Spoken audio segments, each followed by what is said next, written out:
Episode 5. Being a bridesmaid of a wedding at Hushan Church. "What are you trying to let me say?" she asked. "Being a bridesmaid," Zhenhai's wife said. It turned out that a daughter of one of Zhenhai's church members was getting married. The bride, Yang Shuying, was getting married the next day at Hushan Church in Hangzhou. The bridesmaid had sprained her ankle, so they had to find another bridesmaid. Zhenhai's wife brought out the bridesmaid's dress for Bao Hui to try on, and it fit her perfectly. Faced with this rescue situation, the bridesmaid's dress also fit, so I had to agree to be the bridesmaid, Yan Baohui thought. The next morning, she rose at 5, skipping breakfast, and donned the bridesmaid's dress, which made her waist appear even slimmer. By 7 in the morning, she had finished her makeup. Mr. and Mrs. Yan Zhenhai, unable to attend the wedding due to an emergency at their store. They asked Bao Hui to take 2 red envelopes to the bride's mother. Wearing her bridesmaid's dress, Bao Hui sat at the table, looking in the mirror and dreaming of the day she would wear a wedding dress. Where was her groom? Thinking of her groom, the officer she had met on the train yesterday flashed through her mind, making her feel a little embarrassed. Her face flushing and her cheeks burning. He, Xu Yongdao, was just a chance encounter. Perhaps he had already had a family. Besides, he was a soldier, and although she had a heroic complex, she had never considered becoming an officer's wife. The taxi she had arranged would pick her up at 7:30 in the morning. She still had half an hour to pack her things. From her brown leather suitcase, she took out a light pink, crepe short-sleeved western dress, a set of pajamas, and underwear. She put them in an oatmeal yellow linen handbag, 40 centimeters wide and 50 centimeters high, with 2 black straps. One side of the oatmeal yellow linen bag was embroidered with Blessed Esther. Esther was the English name Pastor Yan had given Yan Baohui. Beneath the Blessed Esther design was the number 1935, written in 2 larger fonts. Blessed Esther, 1935, were both embroidered in black silk thread. On the other side of the linen bag, a Chinese girl is embroidered with a red dress, long black hair, and black leather shoes. The girl's head is crowned with a corolla of 24 lilies inlaid with creamy white lace. The linen bag was a girl's embroidery, and the light pink Western-style dress was both gifts from friends for Yan Baohui's 24th birthday in the United States last year. The linen bag was sewn by the mother of an American missionary to China. This mother has deep feelings for China. She lived in Shandong for many years with her husband, who taught at Qilu University. The eldest son was born in Jinan, Shandong. She embroidered the girl's dress in bright red, as she is well versed in Chinese customs and knows that red represents joy and good fortune. The light pink dress was given to Yan Baohui by an American girl who was studying Chinese with her. This dress, a fashionable style from last year, is collarless. 3 layers of white crepe are arranged in layers like a cape, forming cuffs and converging into a V-neck at the chest. The V-neck line was adorned with black satin bow the size of a rose, and the skirt reached to her ankles, just enough to reveal her feet. For her trip to Hangzhou, Yan Baohui had packed all plain color clothes. Only this pink dress was a sort of red, so she could change into it after she took off her bridesmaid's dress. It is a good thing I'm going to a church for a Western-style wedding. Otherwise, the bow at the neckline of the dress is black, and the crepe cape is white. Neither black nor white would be appropriate for a Chinese wedding, she thought. After the wedding banquet, Bao Hui planned to visit Director Smith at the Hangzhou Guang'ai Hospital. Fearing she'd return home too late and her uncle and auntie would worry, she planned to find a hotel near the hospital after meeting Director Smith. The next morning, she would attend a church service in the hospital chapel before returning to her uncle's house. At 7:30 a.m., a taxi from Yonghua car dealership arrived to pick Yan Baohui up. She grabbed her small black leather handbag, an oatmeal yellow linen bag, and the Jinhua hem her uncle and auntie had prepared for Director Smith, and headed to Hushan Church. As the car arrived at the entrance of Hushan Church, she saw a man in a dark blue suit who looked familiar. He was standing next to the groom, who had a flower on his chest, talking to him, facing her. When he saw her get out of the car in her bridesmaid dress, his eyes widened, and in surprise, and he was speechless for a moment. The groom saw this and turned around. He saw Yan Baohui and did not recognize her, but he recognized the bridesmaid's dress she was wearing. The bridesmaid dress was custom-made with the bridal gown. The fabric was the same, only the style and the lace were different. The groom asked, "Are you Miss Yan Baohui?" "Yes," she replied. "You are here to save the day as a bridesmaid. We are very grateful," the groom said. "You're welcome. I just happened to meet the opportunity."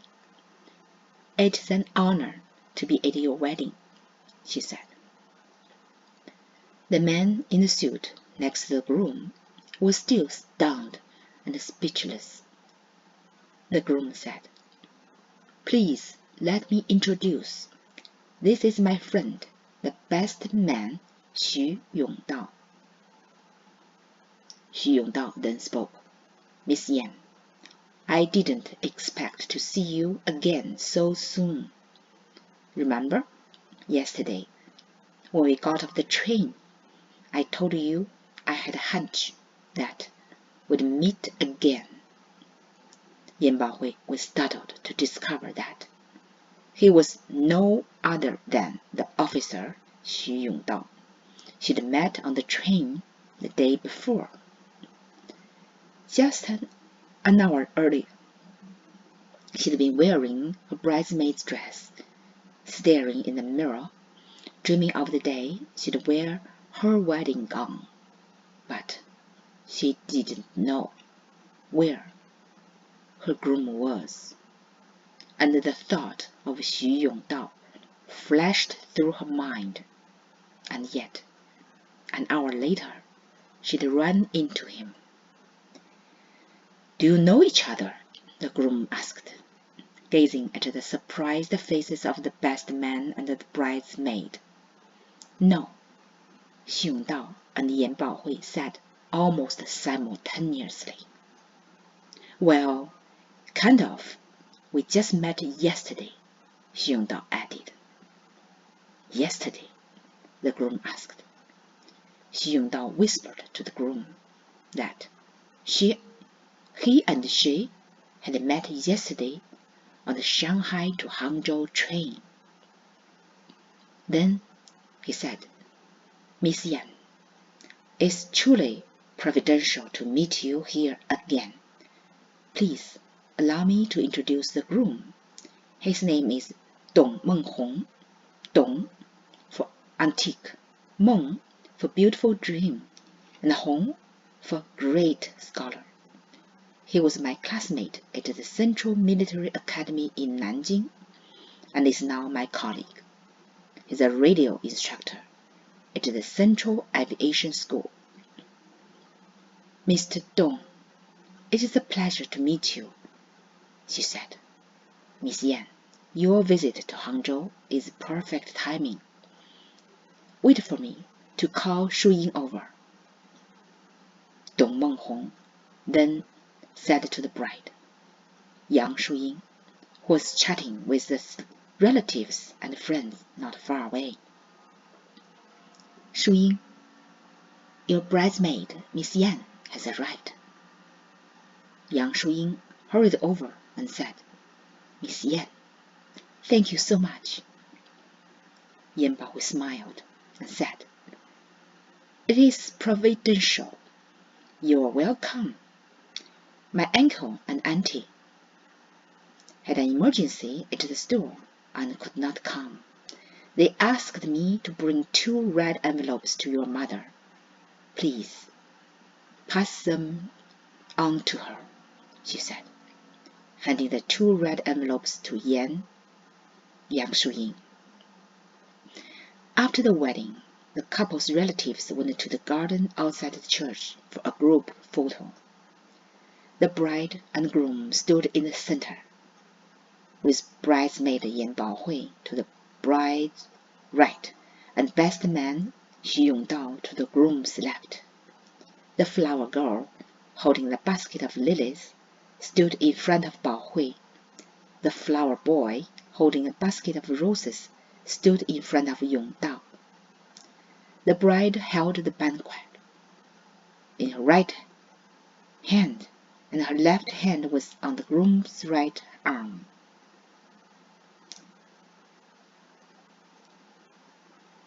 After taking the photo, Xu Yongdao whispered to the groom, "Menghong, do me a favor. Make an arrangement for Miss Yan and I. Let us sit next to each other at the wedding banquet." Dong Menghong understood, and nodded with a smile. The wedding banquet was held at Zhiwei Guan Restaurant on the east side of Xi Lake. At Zhiwei Guan Restaurant, Yan Baohui went to change clothes first, took off her bridesmaid dress, and changed into light pink Western-style dress. She folded the bridesmaid dress and returned it to the bride, Yang Shuying. The groom, Dong Menghong, signaled the usher to take Yan Baohui to the seat on the right side of Xu Yongdao. When Yan Baohui, dressed in a Western-style dress, appeared before Xu Yongdao, he unabashedly admired her. He gazed intently at her and blurted out, "Miss Yan, whether it is in cheongsam or a Western dress, both complement your Eastern beauty and Western flair. Your attire cannot conceal your fusion of Eastern and Western elements." "Thank you, Mr. Xu," he said. Xu Yongdao and Yan Baohui sat at a table by the window overlooking Xi Lake. Apart from them, the other guests were all relatives of the bride's family, and no one knew them. The groom arranged this so Xu Yongdao and Yan Baohui could chat without having to deal with others. Baohui, fearing that breakfast would enlarge her waistline and make her bridesmaid dress look tight and unflattering, had only drank water the morning, and having risen early, was now starving. Xu Yongdao talked non-stop, and she ate non-stop. He was so eager to chat that he ate very little. "Miss Yan, what are your plans for this afternoon?" he asked. "Going to Guang'ai Hospital to see Director Smith," she said. "If you do not mind, I'd like to drive you there," he said. "It's too much trouble, Mr. Xu," she said softly. "It's not a big deal. I'm free and have a car," he said. Baohui had been wolfing down her food, listening intently to Xu Yongdao's words. Xu Yongdao's conversation had revealed the information she most wanted to know. He was not married, although Baohui had developed a crush on Yongdao on the train yesterday. Hearing he was offering to drive her to Guang'ai Hospital felt a bit awkward. She wondered if it was appropriate for her to take his car alone. She had to weigh the sudden choice: take his car or refuse. As she ate, she pondered whether to take his car. Her thoughts went back to 4 years ago, when she was studying in the United States and had received 2 devastating pieces of news simultaneously. Her father, Pastor Yan, and her mother, Mrs. Yan, had both been killed by Japanese bombing, and she had been adopted by a pastor and his wife, an orphan whose biological parents had already passed away. At the time, she felt deeply desolate and abandoned by the world.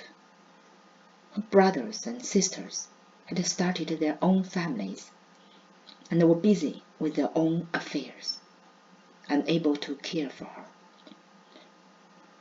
Without her parents, who would take care of her future?